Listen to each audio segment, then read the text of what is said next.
الحمد لله رب العالمين القائل في كتابه العزيز وهو الذي جعل الليل والنهار خلفة لمن أراد أن يذكر أو أراد شكورا وأشهد أن لا إله إلا الله وحده لا شريك له وأشهد أن محمدا عبده ورسوله صلوات الله وسلامه ورحمته وبركاته عليه وعلى آله وأصحابه ومن اتبع سنته إلى يوم الدين. أما بعد، أيها الناس اتقوا الله تعالى واشكروا نعمه عليكم واجتنبوا أسباب غضبه وراقبوه في أعمالكم وأقوالكم وتصرفاتكم في السر والعلانية، وكونوا على وعي من أمركم ومسؤوليتكم، وأحسنوا التخطيط والعمل لتفوزوا بثواب الله ونصره أفرادا وجماعات. Louange à Allah, Seigneur de l'univers, qui a assigné une ardence à la nuit et au jour pour quiconque veut y réfléchir ou montrer sa reconnaissance. Je témoigne, Allah suffit pour témoin qu'il n'y a pas de divinité digne d'adoration hormis Allah l'unique sans associé. Et je témoigne ensuite que Muhammad sallallahu alayhi wa sallam est serviteur d'Allah et son envoyé. Que les prières d'Allah, son salut, sa miséricorde et ses bénédictions soient sur lui, sur sa sainte famille, ses fidèles compagnons et tous ceux qui suivront sa sunna jusqu'au jour de la résurrection. Chers frères et sœurs islam, craignez Allah subhanahu wa ta'ala, remerciez-le pour ses bienfaits dont il vous a comblé, évitez les causes de son courroux et soyez conscients qu'il vous observe parfaitement à travers vos actions, vos paroles et vos comportements apparents et cachés. Soyez également conscients de votre responsabilité, planifiez et œuvrez bien afin de gagner la récompense d'Allah et de bénéficier de son secours individuellement et collectivement. Chers frères et sœurs islam, nous présentons tout d'abord nos meilleurs vœux de foi, de santé et de bonheur ainsi qu'à tous les musulmans où qu'ils se trouvent. Allah subhanahu wa ta'ala accepte nos bonnes œuvres, pardonne les mauvaises et nous conforme davantage à ce qu'il aime et agrée parmi les paroles, les actes et les comportements apparents et cachés dès maintenant et pour toujours. Allah accepte le Hajj des musulmans qui ont pu l'accomplir cette année et qui le conforment à son agrément après le Hajj et durant le reste de la vie. Chers frères et sœurs islam, ainsi dit, le monde musulman vient de fêter la fête de Tabaski qui parachève l'accomplissement du Hajj, ce cinquième pilier de l'islam. Le Hajj parachève également les saisons divines annuelles d'adoration. Ces saisons que le Seigneur très haut a instaurées pour ses serviteurs afin de les maintenir dans la voie de la dévotion et d'assurer la connexion entre les serviteurs et lui. La saison du Hajj a été une grande occasion pour la Ummah islamique dans son ensemble, une occasion d'unité, de retrouvailles, de travail, de concertation, de bilan pour l'année qui se termine et de planification pour celle qui va commencer.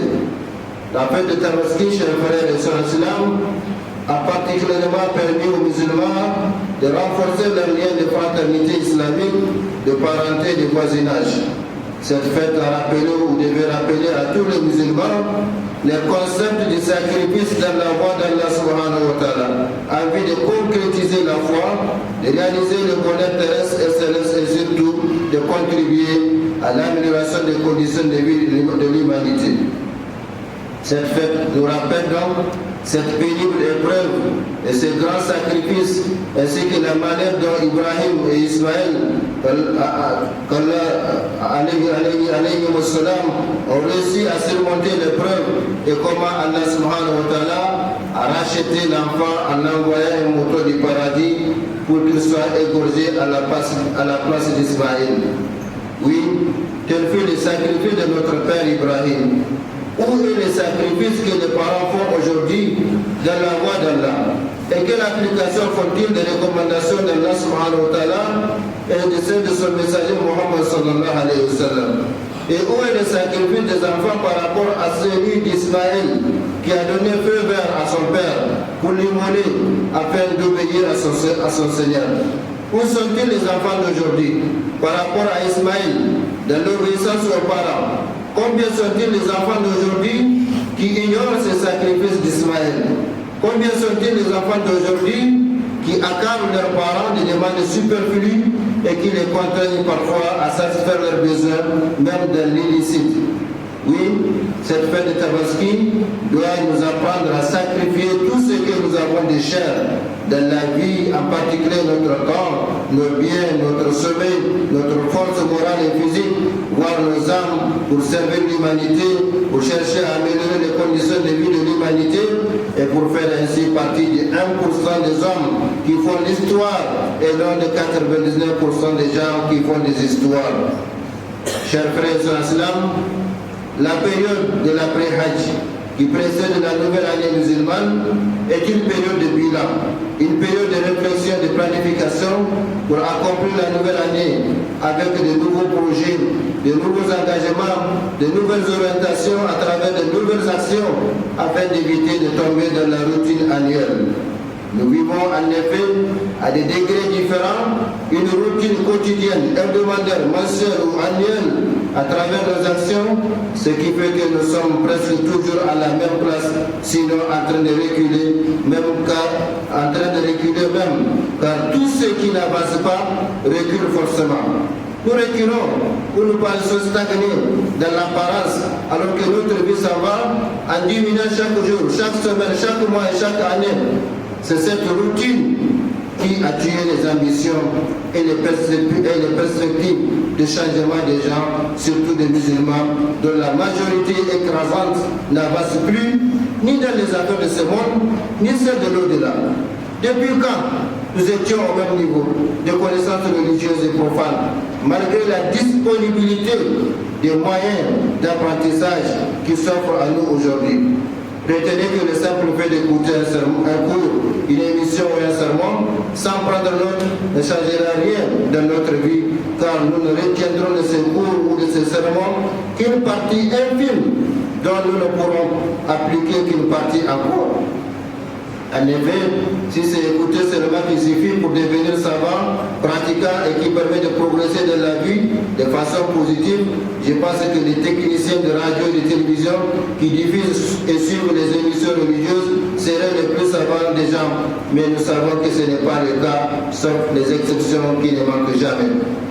Chers frères et sœurs en islam, ainsi, si nous souhaitons opérer des changements positifs dans notre vie, dans nos comportements, dans nos adorations, dans nos connaissances, il faut nécessairement que nous changions cette façon passive de consommer les sciences, que nous passions de cette écoute passive à une écoute consciente avec plus de notes et que nous nous engagions dans la recherche du savoir auprès de ceux qui les détiennent. Nous devons apprendre à programmer notre existence pour qu'elle ait un sens et pour que nous puissions accomplir notre mission comme il le faut, la mission pour laquelle nous avons été créés et placés sur cette terre. بارك الله لي ولكم في القرآن الكريم ونفعنا بما فيه من الآيات والذكر الحكيم. أقول ما تسمعون وأستغفر الله لي ولكم ولسائر المسلمين في كل مكان ومن كل ذنب فاستغفروه